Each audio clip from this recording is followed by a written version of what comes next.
இன்னைக்கு நம்ம என்ன பார்க்க போறோம் சொல்லி பார்த்தோம்னா, காளி போன்ற உக்கிர தெய்வங்களை வீட்டிலே வழிபடும் பொழுது என்ன மாதிரியான நியமங்களை கடைபிடிக்க வேண்டும் அப்படிங்கிற ஒரு கேள்விக்கான விடையைத்தான் பார்க்க போகிறோம். காளியை வழிபடுவது என்றல்ல, உக்ர தெய்வங்கள் சொல்லுவோம் தெரியுமா? நரசிம்மமூர்த்திங்கிறது உக்ர தெய்வம் தான் சொல்லுவோம். அதே மாதிரி சாமுண்டீஸ்வரின்னு சொல்லுவோம் தெரியுமா? இந்த சாமுண்டியே நம்ம உக்ர தெய்வம் தான் சொல்றோம். இது போன்ற தெய்வங்களை வீட்டிலே வைத்து வழிபடும் பொழுது அதற்கான நியமங்கள் என்னன்னு சொல்லி பார்த்தோம்னா, இந்த காளி போன்றவற்றை நம்ம ஒரு படமாக வைத்து வழிபடலாம். அவ்வளவுதான். நம்ம படங்களாக வைத்து வழிபடும் பொழுது அதற்கு அதிகப்படியான மடி ஆச்சாரம் பார்க்க வேண்டிய அவசியம் இல்லை. ஆனால் அதே நேரத்திலே பக்தி ஸ்ரத்தை என்பது முக்கியம். காளியெல்லாம் வழிபடும் பொழுது உபாசனை இல்லாமல் நாம அந்த காளியினுடைய மந்திரத்தை ஏதோ ஒரு புஸ்தகத்திலிருந்து எடுத்தேன், நான் படிச்சேன்னு சொல்லிட்டு நாம சொல்லி வழிபடக்கூடாது. என்னால் ஒரு வார்த்தை, ஒரு எழுத்து பிசகினாலும் கூட அர்த்தமானது அனர்த்தமாக மாறி நமக்கு எதிர்மறையான பலன்களை தந்துவிடும். அப்ப என்ன பண்ணணும்னு சொன்னா, முறையான உபாசனை என்பது தேவை.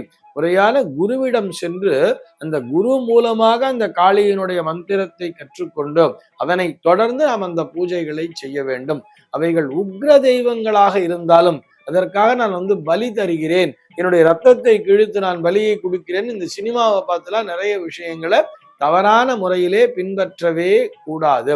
தெய்வங்கள் உக்ரமூர்த்தங்களாக இருந்தாலும் கூட நம்மிடத்திலே வரும் பொழுது அவர்கள் சாந்த ஸ்வரூபிணியாகத்தான் இருப்பார்களாம், நமக்கு அனுகிரகம் செய்கின்ற வடிவாகத்தான் இருப்பார்களாம். அவர்கள் தெய்வங்கள் வேணா உக்ர தெய்வங்களாக இருக்கலாம், ஆனால் பக்தனிடத்திலே வரும் பொழுது அவர்கள் நமக்கு பரிபூர்ண அனுகிரகத்தை தருகின்ற வகையிலே தான் வருவார்களாம்.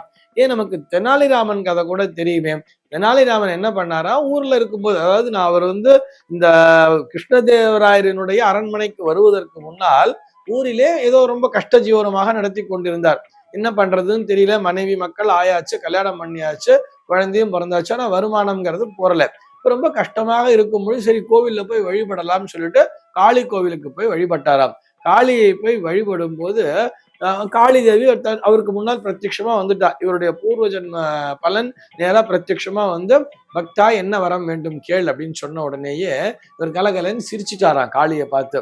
அப்படியே சிரிச்சுட்டார். சிரிச்ச உடனே காளிக்கு கோபம் வருது.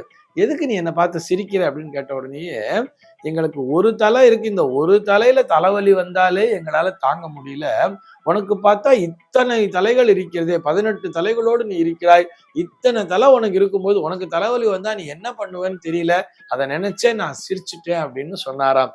உடனே அதை கேட்டு காளியும் சிரித்தாளாம். விழுந்து விழுந்து சிரித்ததாக ஒரு கதை சொல்லுவார்கள். கர்ண பரம்பரை கதையாக, செவி வழி செய்தியாக இந்த கதையானது பரப்பப்படுகிறது. அதாவது அம்பிகையிடம் கூட நம்ம நகைச்சுவை உணர்வோடையே இருக்கலாம் சொல்றா.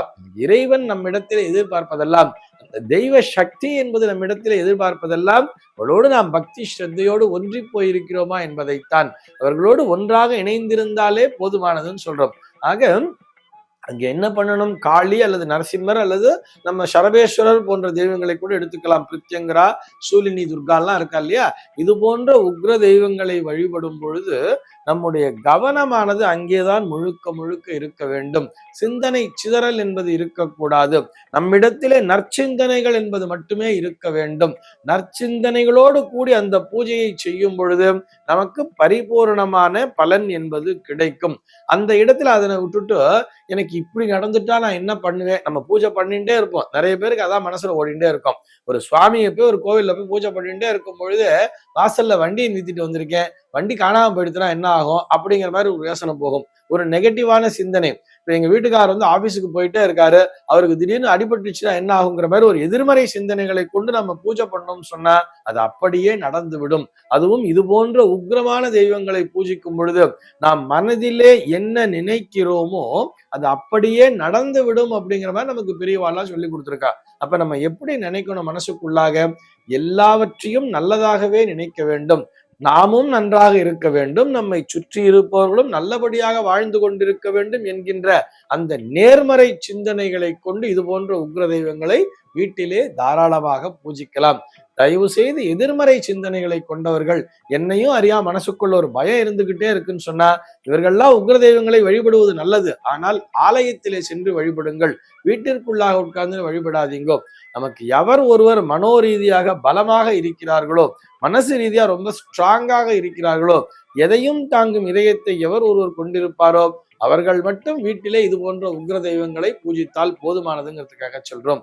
ஆக காளி போன்ற தெய்வங்களை பூஜிக்கும் பொழுது நியமம்னு பார்த்தோம்னா பக்தி ஸ்ரத்தை என்பது முக்கியம், சுத்தபத்தம் என்பது முக்கியம். அழகா ஸ்நானம் பண்ணிட்டு அழகா ஆடைகளை, சுத்தமான ஆடைகளை அணிந்து கொண்டு அங்க உட்கார்ந்துட்டு விளக்கேற்றி வச்சுட்டு அழகா இந்த உபாசனையின் மூலமாக நாம் குரு மூலமாக எந்த மந்திரத்தை கற்றுக்கொண்டோமோ அந்த மந்திரத்தை மட்டும் ஜபித்து பூஜை செய்ய வேண்டியது.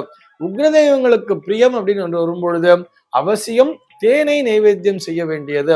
அதுவும் பேரிச்சம்பழத்தோடு தேனினை கலந்து நைவேத்தியம் செய்தாலே போதுமானது.